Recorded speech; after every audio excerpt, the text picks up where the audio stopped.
Good morning, everybody. Today, I wanted to do a really quick session on handling difficult children as the adult in the room, right? Um, which I mentioned because I feel like I kind of want to see if I can do a little session for the difficult child, but let's not worry about that today. Right now, I just want to give us all a little bit of support if you are a grown-up dealing with a child that is making you feel absolutely bonkers and like you're going to lose your mind. As a reminder, this is we're going through our 30-day challenge of taking out the trash where we're writing anything that we want front, back, front of a page. That's 3 pages or like 1.5 sheets of paper to just dump the trash out of our minds so that we can think more clearly and have a better life. Okay, let's tune in and see what's going on. Okay, immediately the number one thing that is coming up is the energy of pride, and I'm already yawning, which, as a reminder, when you take really good deep breaths and yawning, your lungs actually create neuropeptides that break down the chemical bonds of emotions. Okay, so all of your emotions are chemical. When you take your really big deep breaths, it actually breaks the bonds of those molecules. But not just any molecules. You're going to be breaking apart the chemicals of the emotions that you're like currently working with. So just yawning is not going to shift your life. Yawning while you are doing emotional healing work can shift your life. I hope that makes sense. Okay, so let's see. Okay, digging into this pride energy. It almost feels like a victim-y energy, and it's like, what did I ever do to deserve this? Like, how come I have to deal with this kind of behavior from these children? Like, what did I do? And so it feels kind of both prideful of like, I'm better than this. I didn't raise you this way. I don't deserve this. I'm better than this. And then that kind of victim energy of like, how dare you do this to me? Like, how come you're doing it to me? And it feels very personal and like taking it personally. Taking children's behavior personally. Let's go ahead and take really big deep breaths about this. I know how to live without taking children's behavior personally. I know how to live without taking children's behavior personally. I know how to live without taking children's behavior personally. Let's tap that in. What if it could be safe for me to live without taking children's behavior personally? What if it could be safe for me to live without taking children's behavior personally? What if it could be safe for me to live without taking children's behavior personally? Let's go ahead and breathe that in. Okay, when I ask if I can clear that pride, I'm getting a big no. A lot of it's generational. And I'm seeing like the generational chain going back through time where all these parents have been, I mean, like the parent-child relationship, very high pressure. Like it's always high pressure, to some degree. But when your child is going to have to be the inheritor of everything that you own, and he needs to do a good job with it to take care of all of his siblings or whatever, or they're going to have to grow up and take care of you, and what are they up to? Like it was much more like life or death kind of situations through time than it always necessarily is today. Um, let's just breathe on that for a minute, honoring the nature of the parent-child relationship over time through our generations all the way back. The high stakes parent-child relationships, that default setting of panic when you have a child that is not doing what they are supposed to be doing for the good of the family and for the good of the community and for the good of you personally as a parent. Let's pull up those big feelings of stress, and it almost feels like a panic attack that says children should not act that way. Children should not act this way. Children should not act this way. And it's very upset. This is not how children should act. This is not how children should act. This is not how children should act. Can this clear yet? No, no, no. Blaming showing up towards the children, showing up towards the self of like, this must be my fault. What have I done wrong? Ruminating feelings about the self as a failed parent, failure feelings, helplessness, hopelessness, everything is out of control. My child is out of my control. Let's breathe on that. Ooh. Let's breathe, breathe, breathe.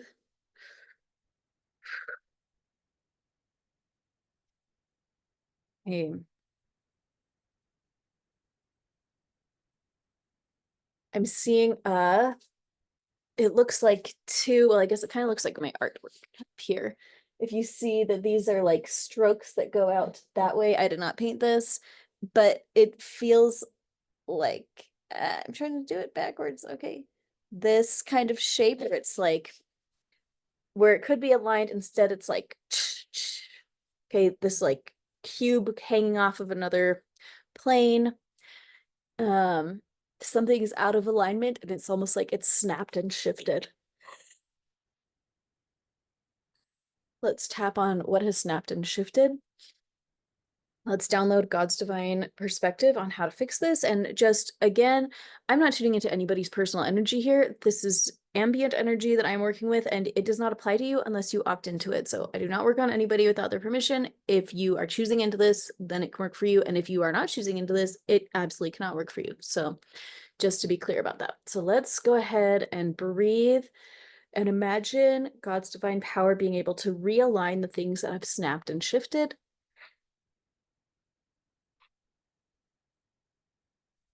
One book to recommend is Hold On to Your Kids by Gabor Mate, I think is the writer of that. A very good book. That can be very helpful. I'm hearing the words rebuilding relationships and helping children feel seen and understood. So I mentioned in an earlier video that right now my husband and I are watching this show that I don't know if I can recommend. It's like pretty violent, but it's called The Outer Banks on Netflix.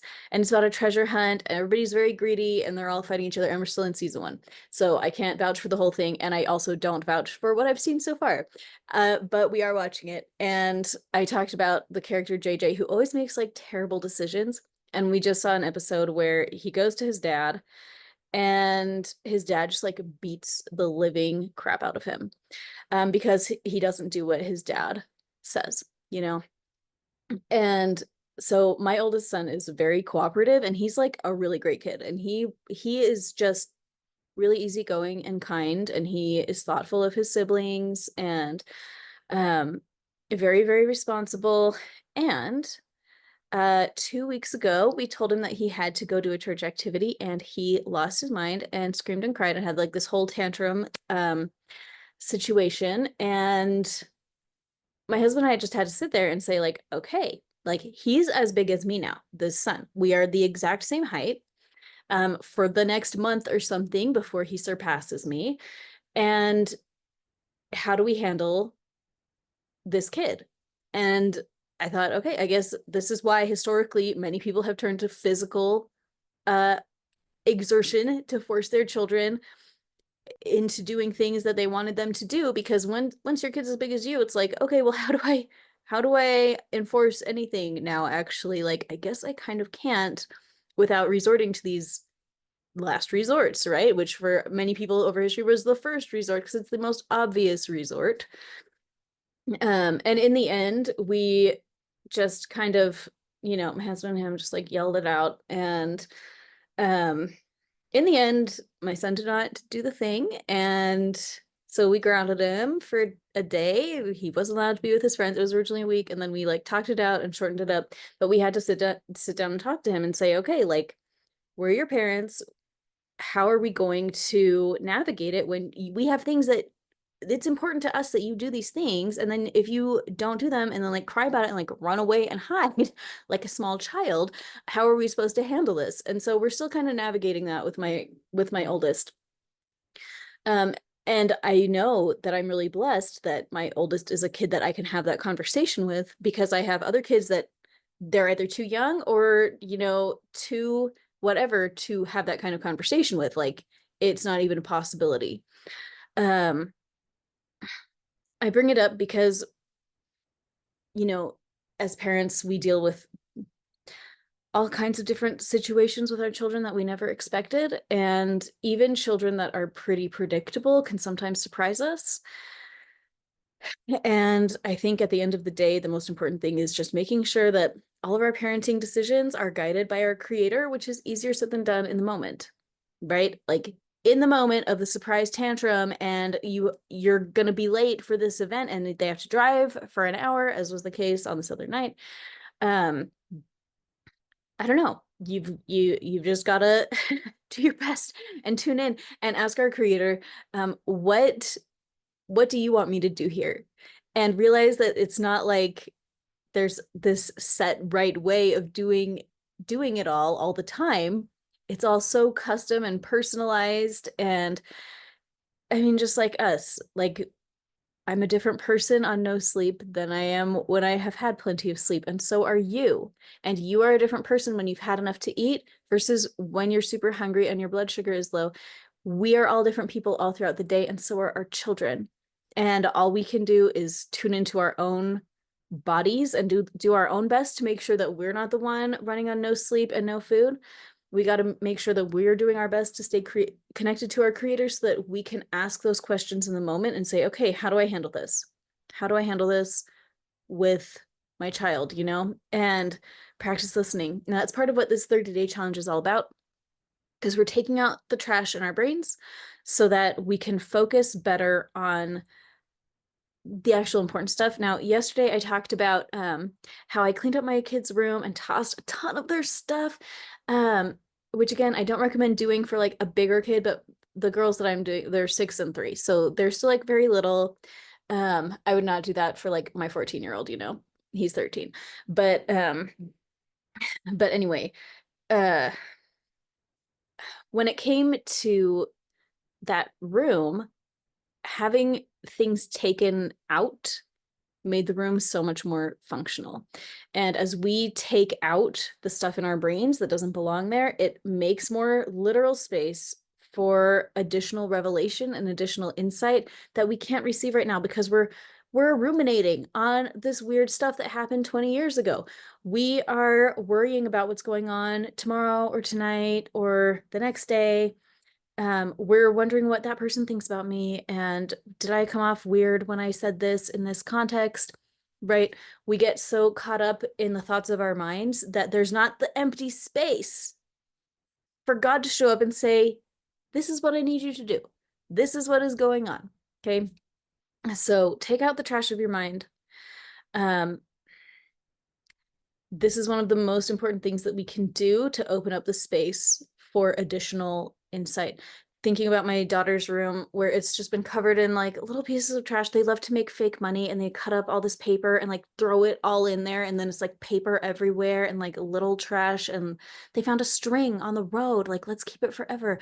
And that's been all in their room for all this time. And removing it, I mean, when their room was absolutely full of stuff and you could barely walk in there, without stepping on something, if I had added a new thing in there, it would not have gotten the attention that it deserved. And I just think of it like our own brains. Our brains are full of all this like just junk and little weird stuff that we're thinking about. And if we're so busy with all of that stuff and God shows up and gives us an insight, are we going to be able to recognize it very easily, or are we going to be distracted by all this other weird stuff we've got going on? When you clear out the space and make the room so that when God shows up, he's the only one in the room. And you're like, there you are.